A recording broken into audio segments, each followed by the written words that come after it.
Hello dear students, UP board class 10th की हिंदी की copy कैसे लिखेंगे इसको हम लोग जानते हैं। देखिए, बोर्ड एग्जाम में कॉपी बिल्कुल इसी प्रकार से आपको मिलेगी, ऐसे ही। ठीक है, अब इसको भरना कैसे, देखिए यहाँ 6 पॉइंट आपको भरना है, जिसमें अनुक्रमांक ये देख पा रहे हैं। इसमें अनुक्रमांक आपको विद्यार्थी का अनुक्रमांक अंकों में लिखना है, फिर यहाँ शब्दों में लिखना है, फिर विषय लिखना है, प्रश्न पत्र, यदि एक प्रश्न पत्र है तो केवल, और इधर ये पूरी कहानी जो दिख रही है इधर ये, इसमें आपको कुछ भी नहीं लिखना है। ठीक है, तो चलिए, तो रोल नंबर कैसे भरेंगे इसको हम यहाँ पे आपको दिखा दे रहे हैं। 1 मिनट जस्ट, ये रहा। अब देखिए रोल नंबर, इसमें गिनती में इस प्रकार से आप भरेंगे, अंकों में जो रहेगा उसको इस प्रकार से, शब्दों में इस प्रकार से आप यहाँ पे भर देना है। और साथ ही साथ देखिए ये याद रखिए, इसमें हजार सैकड़ा ये कहानी नहीं लिखना है कि इतना लाख इतना 100 ऐसे ऐसे, ये नहीं लिखना। फिर हिंदी केवल, ठीक है, एक प्रश्न पत्र है तो केवल। और देखिए फिर इसके बाद ये आपका अंकित संकेतांक है प्रश्न पत्र पर, ये देख रहे हैं प्रश्न पत्र पर ये जो संकेतांक होता है इसको आप इस प्रकार से बिल्कुल ऐसे ही भरेंगे। ठीक है, ये 801 HV और ये देख रहे हैं 2025 हिंदी का पेपर। ठीक है, ऐसे ही आएगा। अब इसमें जो है आप इस प्रकार से जो ये दिख रहा है यहाँ पे, ये संकेतांक को कैसे यहाँ पे देखिए ऐसे भरेंगे। और एक जगह, और जब OMR सीट पर आपको भरना होगा तो OMR सीट पर आप बिल्कुल इस प्रकार से भरेंगे। देख रहे हैं, अभी देखा ना, ये रहा। देखिए OMR सीट पर प्रश्न 20 प्रश्नों का आंसर आपको देना, ये 20 प्रश्न के आंसर यहाँ पे रहेंगे। अब ये जो प्रश्न पत्र का ये जो संकेतांक का ये पहला लेटर H है, दूसरा V, इसको आपको भरना होगा यहाँ पे। पहला अक्षर यहाँ पे भरेंगे H और यहाँ पे V। अब इसमें ढूंढ करके H को कर दीजिए काला। ठीक है, इसको अच्छे से, और आप मार्केट से ध्यान दीजिएगा, मार्केट से ये OMR सीट भरने वाली एक पेन ले लीजिएगा जो थोड़ी सी मोटी चलती है ना, तो उससे भरेंगे, थोड़ा सा समय कम लगेगा, अच्छे से भर लेंगे। ठीक है, OMR सीट भरने वाली पेन कह के मांगेंगे तो आपको मिल जाएगा, तो ये अच्छे से भर देना है बहुत सावधानी से। ठीक है, यहाँ पे ये, और फिर इसके बाद ये 20 प्रश्नों के आंसर हमको कैसे देना है इसको अब समझेंगे एक एक प्रश्न के द्वारा। ठीक है, एक एक प्रश्न के द्वारा अब हम सीखेंगे। जैसे ये रहा, उसने कहा था ये किस विधा की रचना है। उसने कहा था ये किस विधा की रचना है, नाटक, कहानी, एकांकी, उपन्यास। ठीक है, अब इसका आंसर, चलिए 20 प्रश्नों का आंसर हम लोग OMR सीट पर देखिए कैसे भरेंगे, एक एक चीज को अच्छे से समझते चलिए। जैसे देखिए ये पहला प्रश्न जैसे रहा, उसने कहा था कहानी की विधा की रचना कौन है, तो इसमें जो है ये कहानी विधा है ना, ये क्या है, कहानी विधा है। तो यदि ये कहानी विधा है तो कौन सा ऑप्शन सही होगा, सी वाला। अब सी को आपको 2 जगह लिखना है, सी को कहाँ पे लिखना है, 2 जगह पे लिखना है। एक तो यहाँ पे देखिए OMR सीट पर ये सी को काला कर देना है, यहाँ सी को काला कर देना अच्छे से, और यहाँ पे नीचे देखेंगे OMR सीट पर नीचे की ओर ये मिलेगा, देख रहे हैं यहाँ पे पहला, दूसरा, तीसरा ऐसे करके 10 ये और 10 ये, 20 यहाँ रहेगा। तो पहले में कौन सा सही है, सी वाला। देख रहे हैं पहले में सी वाला सही है, तो इसमें सी को कर देंगे, लिख देंगे सी। अब फिर पर्दा कहानी के रचनाकार हैं, पर्दा कहानी के रचनाकार कौन है, यशपाल। तो इसमें बी वाला सही है, तो यहाँ पे दूसरे का बी लिखेंगे। ठीक है, और ये फिर दूसरे में इस बी वाले को काला कर देंगे। इस प्रकार से आपको प्रश्न के आंसर देने हैं। ठीक है, फिर तीसरा देखेंगे, लहरों के राजहंस नाटक के लेखक हैं, तो लहरों के राजहंस के नाटक के लेखक हैं मोहन राकेश। अब यहाँ पे सी है तो तीसरे का यहाँ पे सी लिखेंगे, और इसमें तीसरे में सी वाले को काला कर देंगे। बात समझ में आई, बिल्कुल इसी प्रकार से आपको कॉपी भरना है। ठीक, समझ में आ रहा है ना। ये रहा, दोनों तो नहीं दिखेगा, इधर उधर करना पड़ेगा। चलिए तीसरा हो गया, चौथे का, अंधकार और प्रकाश एकांकी के रचनाकार हैं। इसके रचनाकार कौन हैं ये आपको बताना है। ये भुवनेश्वर, स्वामी अगेह भारती, जयशंकर प्रसाद, विष्णु प्रभाकर। ठीक है, तो इसमें हो जाएगा ये स्वामी अगेह भारती है ना, अंधकार और प्रकाश। तो चौथे में कौन सा, बी वाला। तो चौथे में यहाँ पे बी वाला काला कर दीजिए, और फिर यहाँ पे नीचे फिर लिखेंगे बी। ठीक है, यहाँ पे चौथे में बी लिखेंगे। तो अब देखिए एक बार काला करिए, एक बार ये इसमें लिखिए। तो उससे अच्छा तो चलिए पहले हम लोग यहाँ पे देख लेते हैं कि इसमें कौन सा सही है, फिर काला कर लेते हैं। ओके, इसमें समय की बचत होगी। पाँचवां वाला देखिए भैया, क्या है पाँचवां? भूतनाथ उपन्यास के लेखक हैं। भूतनाथ उपन्यास के लेखक कौन है आपको पता है? देवकीनंदन खत्री जी हैं। ठीक है, तो इसमें कौन सा? सी वाला, तो यहाँ पे सी भर देंगे। छठवां प्रश्न देखिए, गीतावली के कवि का नाम है तुलसीदास, केशव, मतीराम या फिर भूषण। तो इसका सही जवाब है तुलसीदास, तो यहाँ पे ए वाला भर देंगे। समझ में आ रहा है ना?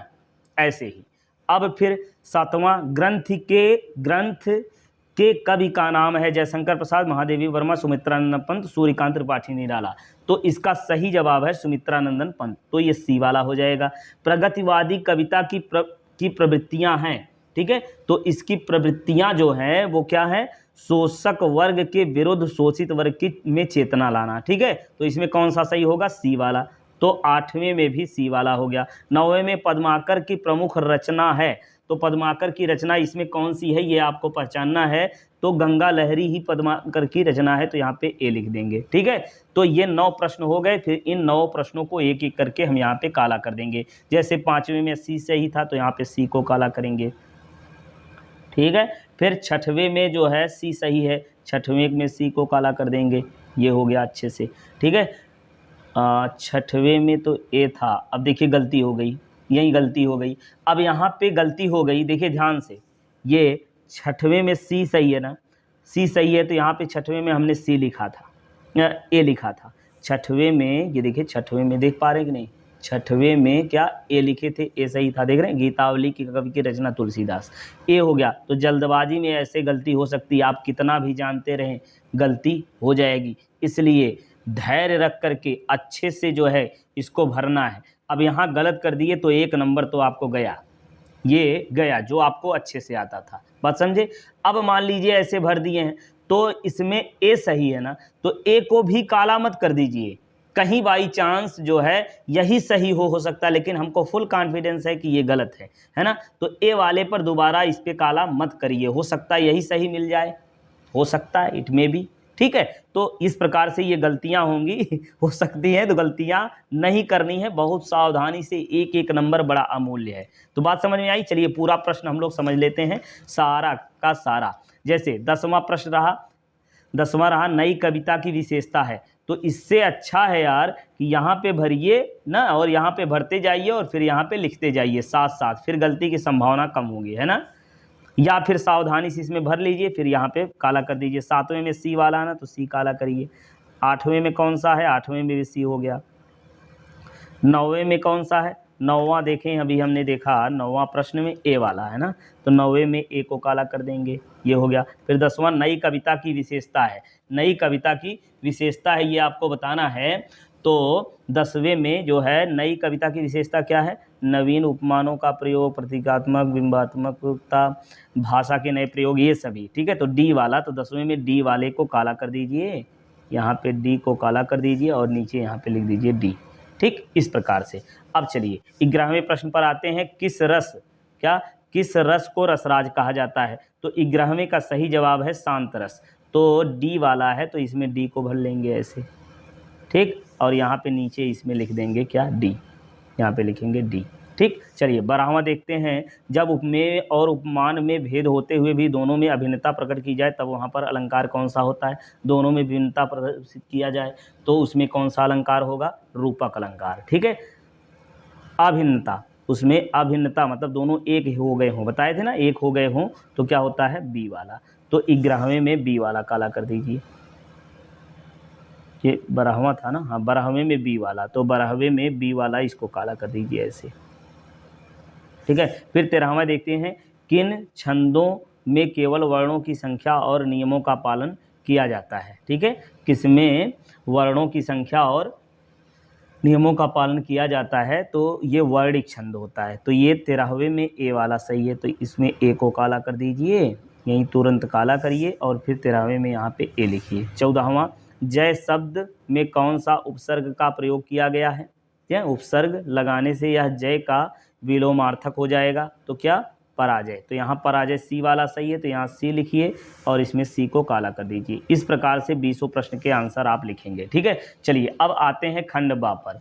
तो खंड बा में ये देखिए, खंड बा में ये रहा ना, इसमें 2 खंड दिए रहेंगे, एक का आंसर देना पड़ेगा। जैसे ये सुंदर प्रतिमा मन भावनी चाल, इसको पढ़ेंगे है ना, फिर इसका आंसर आप जो है इस प्रकार से लिखेंगे।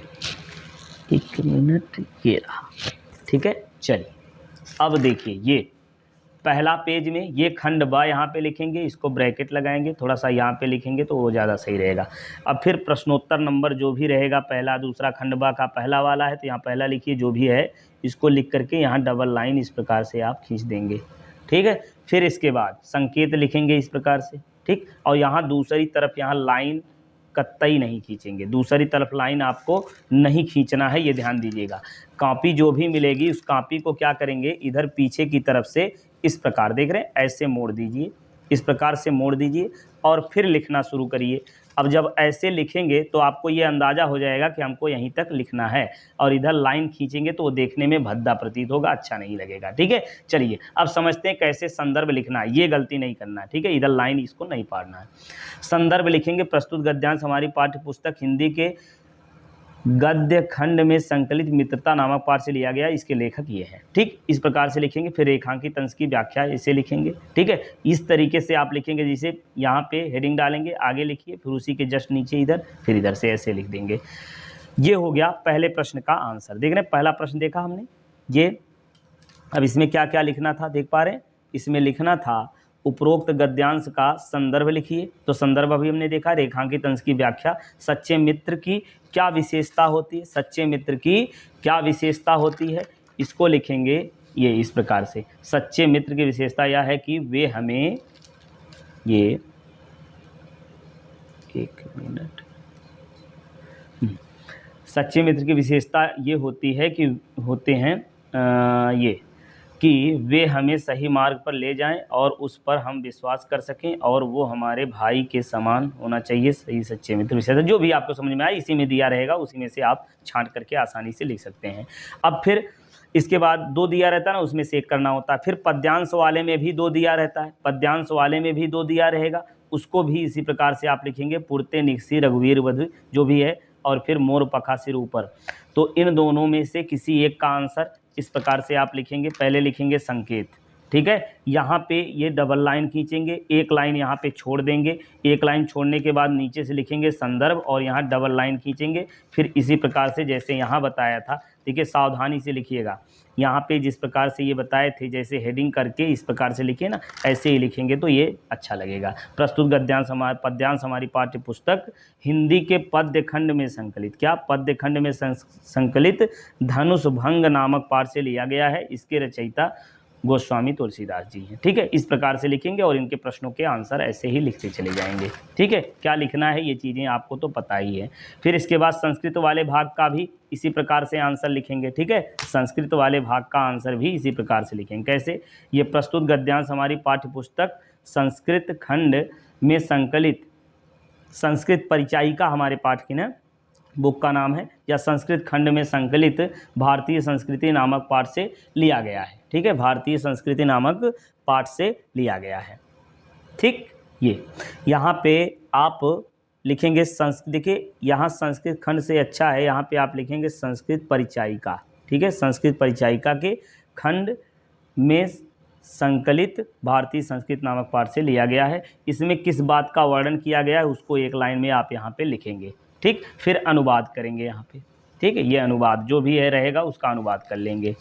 फिर अगला देखेंगे दूसरा, इसका पद्य वाला जो भाग रहेगा, ठीक इसी प्रकार से देख रहे हैं, संकेत लिखेंगे, रे रे चा तक शुरुआत में कुछ अक्षर, फिर अंतिम अक्षर। ये वाला जो है इधर किनारे, एकदम किनारे की तरफ। ठीक है, इधर किनारे की तरफ, यहाँ पे आप जहाँ पे खत्म कर रहे हैं वहाँ पे किनारे की तरफ यहाँ पे लिख देंगे ये डॉट डॉट इधर करके। ठीक है, और फिर संदर्भ में प्रस्तुत श्लोक हमारी पाठ्य पुस्तक संस्कृत खंड में संकलित अन्योक्ति विलासा नामक पाठ से लिया गया है। इसको इस प्रकार से लिख सकते हैं। ठीक है, श्लोक, और यहाँ पे देखिए संस्कृत खंड की जगह संस्कृत परिचायिका लिखेंगे, ये और अच्छा लगेगा।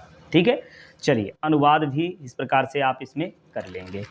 ठीक है, फिर इसके बाद अगला प्रश्न जो रहेगा लेखक वाला, तो ये देखिए लेखक वाला जो पार्ट है उसको नए पेज से लिखेंगे तो थोड़ा देखने में अच्छा लगेगा। वैसे भी ठीक है, आधे से बहुत कम में यहाँ पे भरा हुआ है, तो यहीं से आप इसको स्टार्ट कर सकते हैं। ठीक है, यहीं से लिख सकते हैं, रामचंद्र शुक्ल लिखेंगे। अब जैसे देखिए ये कहाँ गया पेपर, ये रहा ये, तो देखिए कहाँ,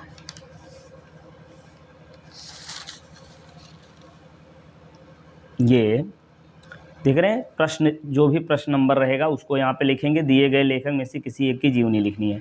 अब जैसे ये 26 का है और इन्होंने लिखा है कौन सा, आचार्य रामचंद्र शुक्ल जी का। अब इसमें आचार्य रामचंद्र शुक्ल पहला वाला है, 26 का या उस पेपर में जो रहेगा वो 6वें का रहेगा। क्या रहेगा, 6वें का हो सकता है। तो जो भी प्रश्न रहे उसको आप लिखेंगे प्रश्नोत्तर नंबर 6 का। अब इसमें कौन सा है, पहला वाला लिख रहे हैं, तो यहाँ पे पहला लिख करके, देख रहे हैं यहाँ पे पहला लिख करके फिर उनका नाम लिखेंगे और संक्षिप्त परिचय लिखने के बाद फिर यहाँ पे जीवन परिचय करके इस प्रकार से आप लिखते चले जाएंगे। इसीलिए कहा था कि प्रैक्टिस जितनी ज़्यादा करेंगे तो परीक्षा में आप पर प्रेशर नहीं रहेगा कि कैसे लिखना है।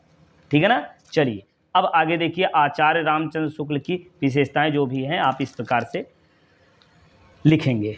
ठीक, चलिए अब इसके बाद कवि का जीवन परिचय भी ठीक उसी प्रकार से, कवि में जैसे ये दिए हैं ना, खंड खा वाला है, इसमें 26 का खा वाला है, किसी एक कवि का जीवन परिचय लिखना, बिहारी लाल रसखान महादेवी वर्मा। तो अब इसमें देखिए कैसे लिखेंगे, प्रश्नोत्तर नंबर 6 का खा। अब इसमें रसखान का लिख रहे हैं, तो रसखान किस नंबर पे इसमें दिया, दूसरे नंबर पर, तो यहाँ जरूर लिखेंगे 2। ठीक है, 2 लिख करके रसखान बस रसखान केवल लिखना, ये कहानी इतना नौटंकी नहीं करनी है। ठीक है, इतना। अब यहाँ पे देखिए इसको बीच में, बिल्कुल बीच में लिखना है, इसको बिल्कुल बीच में आपको लिखना है। इतना यहाँ पे भरा हुआ है ना, तो इसको यहाँ पे कतई नहीं लिखना है, इसको जो है नई पेज से लिखना है। क्या, नए पेज से लिखना है। ठीक, और जीवन परिचय इसको पूरा अच्छे से लिख करके इससे। ठीक है, फिर अगला प्रश्न रहता है आपका श्लोक वाला, तो इसको श्लोक आप एक लिख देंगे, एक श्लोक लिख देंगे इस प्रकार से, ये ठीक है। ठीक है, ये अच्छा है, यहाँ पे श्लोक लिखेंगे। फिर अगला प्रश्न रहा, ये देखिए 28वां वाला, इसमें जो है 4 दिया रहता है, 2 करना होता है, तो 4 में से 2 करना होता है। कितने आसान है, इन सभी को हमने बताया है। तो किन्हीं 2 के प्रश्नों के उत्तर आप इस प्रकार से लिख देंगे। ठीक है, फिर रहा अगला भाग जिसमें आपको लिखना है खंड काव्य वाला, एक था ना जो खंड काव्य वाला रहता है, सब में 25वां प्रश्न ना या 5वां प्रश्न रहता है, तो उसमें सबके अलग जिले वाइज अलग अलग होता है, जिसका जो रहेगा वो अपना लिख लेगा अच्छे से। ठीक है, फिर इसके बाद अगला ये जो निबंध लिखने को आता है, ठीक है, निबंध वाला पार्ट। अब जैसे निबंध ये जो है 26वां प्रश्न है, तो इसमें लिखेंगे प्रश्नोत्तर नंबर 26। ठीक है, प्रश्नोत्तर नंबर या 26, 29 जो भी है इसको लिखेंगे, डबल लाइन यहाँ पे खींचेंगे और यहाँ पे एक लाइन छोड़ देंगे, ये लाइन छोड़ करके इसको नीचे से यहाँ पे लिखेंगे क्या, दूसरा वाला शिक्षा में, कहाँ गया है, इसको छोड़ करके नीचे से लिखेंगे क्या, शिक्षा में खेल, क्या है, शिक्षा में खेल कूद का महत्व। शिक्षा में खेल तो कूद अलग लिखें, खेल कूद एक में, जैसे यहाँ पे खेल कूद ऐसे दिया ना, तो यहाँ अलग क्या करने की क्या जरूरत थी, यहाँ खेल कूद का स्थान लिखेंगे ऐसे। फिर यहाँ पे आप लिखेंगे रूपरेखा। रूपरेखा कहाँ, यहाँ पे हेडिंग डालेंगे। ठीक है, रूपरेखा, इसको यहीं पे हेडिंग डालेंगे और इन सारी चीज़ों को यहाँ पे लिखेंगे ऐसे। ठीक, यहाँ पे, और फिर यहाँ पे प्रस्तावना में उसके बारे में कुछ बताएंगे। फिर जो हेडिंग देखिए, रूपरेखा में पहली हेडिंग प्रस्तावना होगी, दूसरी उपसंहार होगी। ठीक है, तो इस प्रकार से लिखेंगे आप, लास्ट में उपसंहार रहेगा। तो ये निबंध भी हो गया। तो इस प्रकार से पूरा, अच्छा इसके अलावा रहता है निबंध, 1 मिनट हम आपको दिखा रहे हैं। ये निबंध जो है आप ऐसे लिखेंगे, ये लीजिए, जैसे ये मान लीजिए विज्ञान वरदान या अभिशाप, ऐसे करके यदि दिया हुआ है तो इसको आप ऐसे ही लिखेंगे। ठीक है, रूपरेखा देख रहे हैं, बीच में यहाँ पे लिखेंगे, यहाँ डबल बिंदी लगाएंगे। फिर इसके बाद प्रस्तावना पहली हेडिंग रहेगी, दूसरा बीच में दूसरी तीसरी चौथी जो भी हो ना, ये जो जिसमें निबंध लिखना है उससे रिलेटेड जो भी चीज़ें रहेंगी वो आप लिख सकते हैं। फिर लास्ट में उपसंहार लिखेंगे। ठीक है, प्रस्तावना में जैसे वरदान या अभिशाप पर है ना। तो विज्ञान मानव जाति के विकास के लिए महत्वपूर्ण साधन है। मानवता में अपने अस्तित्व में सुरक्षित रखने और जीवन को बेहतर बनाने के लिए विज्ञान में अनेक उपलब्धियां हासिल की हैं। ये सारी चीज़ें आप प्रस्तावना में लिखेंगे। फिर इसके बाद एक एक बात की व्याख्या करेंगे। जो भी आपने हेडिंग डाली है, कुछ श्लोक टाइप का, दोहा टाइप का, ऐसा कुछ कथन टाइप का या शायरी टाइप का ना, ऐसा कुछ आपको याद है उससे रिलेटेड, तो वो जरूर आप लिखिए ब्लैक पेन से, ठीक। और फिर ये चीज़ें लिखने के बाद लास्ट में उपसंहार लिख देंगे। अब अच्छा, एक बात और यहीं पे अगला रहता है पत्र लेखन। तो पत्र लेखन वाला आप इस प्रकार से लिखेंगे ना, औपचारिक वाला पत्र है ये, ठीक है। औपचारिक पत्र किसी अधिकारी को लिखने के लिए आता है ना, तो इसमें आप लिखेंगे श्रीमान, जिनके लिए लिख रहे हैं उनका नाम, फिर उनका पता लिखेंगे, फिर विषय लिखेंगे, ठीक इसी प्रकार से, ठीक। और फिर महोदय करके इस प्रकार से आप पूरा लिखेंगे, ठीक है। ये बात समझ में आ रही, ऐसे लिखेंगे। और फिर धन्यवाद करके दिनांक यहाँ डालेंगे, भवदीया करके ये रहा। इस प्रकार से आप ऐसे ही लिख देंगे। तो ये पूरा पेपर कैसे लिखना है, हमको उम्मीद है कि ये बात अच्छे से समझ में आ गई होगी। यदि नहीं आई हो तो एक बार फिर से देख लीजिए, और बिल्कुल इसी प्रकार से आप बोर्ड एग्जाम में पूरा लिख करके आएंगे। चलिए, पढ़ते रहिए, स्वस्थ रहिए, मस्त रहिए, और नींद पूरी करके अच्छे से दिमाग को कंसंट्रेट करके अच्छे से लिख करके आइएगा।